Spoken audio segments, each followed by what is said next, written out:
janvier 2007 que 16 ans plus tard, nous serions à nouveau honorés dans cette magnifique salle. C'était à l'occasion de mon départ en retraite, et là j'avais eu déjà l'occasion de vous exprimer, vous, monsieur le directeur et au président Janté, combien ma carrière de 23 ans à Léon Bérard avait été un bonheur. Tant que vous nous aviez laissé une attitude complète pour exercer notre art, toujours au profit du bien-être du malade, combien vous aviez toujours mis à disposition nos besoins en matériel, en personnel. Rien ne nous a manqué. Vous avez toujours eu le souci de développer les activités de l'hôpital, de l'embellir et de le moderniser. Et de ce côté-là, je crois que tout l'ensemble du personnel vous doit un grand merci et un grand bravo aussi, parce que quand on voit ce qu'était Léon Bérard en 1983, quand je suis arrivé, ce qu'il est en 2023, il n'y a pas photo.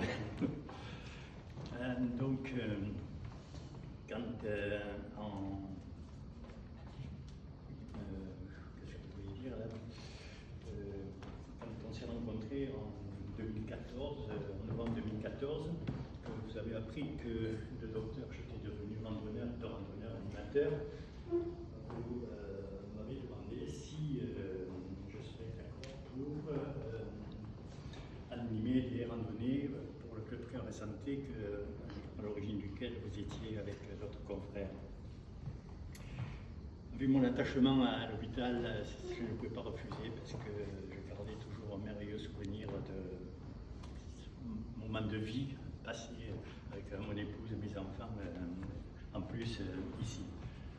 Donc c'était volontiers que nous nous sommes lancés dans l'aventure, même si la rando santé est une discipline un peu exigeante dans sa préparation, parce qu'il faut repérer des itinéraires adaptés, exigeante dans son déroulement, parce qu'elle demande à l'animateur de garder toujours sa maîtrise de soi, d'exercer une vigilance renforcée mais discrète, d'assurer une cohésion, d'assurer également une illustration des points d'intérêt.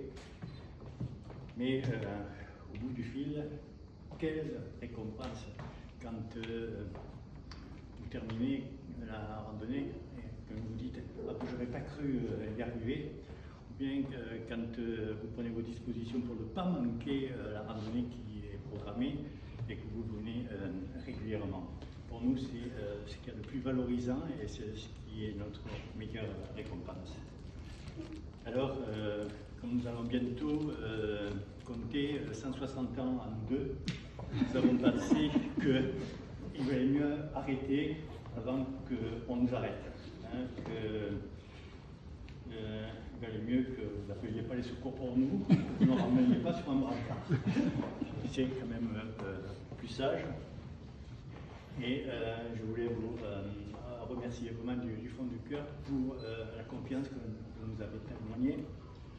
Vous me rappelez Hubert, sur les centaines de randonnées, on n'a jamais fait appel au 112. Bon. Pour les témoignages d'amitié que vous nous avez apportés, et surtout pour les sacrés bons moments que nous avons passés ensemble et qui resteront gravés non seulement dans les photos ou dans les vidéos, mais surtout dans nos cœurs et dans nos mémoires. Je voudrais encore dire un grand merci à Monique Bouladion, à Hubert Catin, qui ont été moteurs dans l'activité de cette association.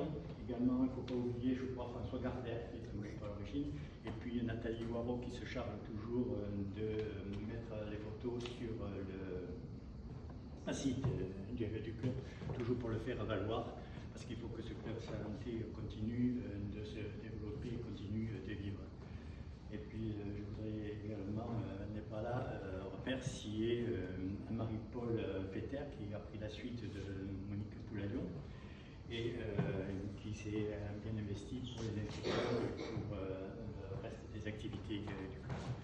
Donc, il ne me reste plus qu'à vous dire merci, merci, merci, merci du fond du cœur. Et puis, longue vie à...